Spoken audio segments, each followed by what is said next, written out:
Hormat prezidentimiz yurdumyzyň medeniyet we syňgy saatlarynyň Türkmenistanyň garaşdyrlygynyň 34 ýylyna başlanýan bayramçyk konsertine gatnaşmak üçin paýtagtymyzyň mejlisler merkezine geldi.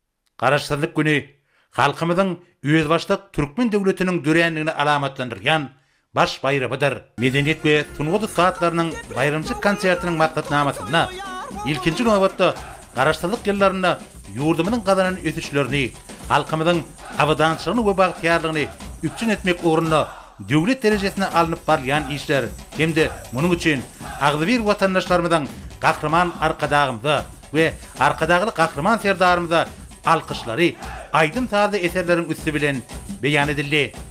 Konsertde ýerine getirilen gahrman arkadagymyň sözlerini we Kerim Berdimuhammedowyň sazyna döredilden Aşgabat adly aýdym Aziýanyň merjeni hadaplanýan garaşsyz bitarap Türkmenistan watanymyzyň paýtagtynyň täze tarihi döwürde gazananlarynyň sinasy hökümine kabul edildi.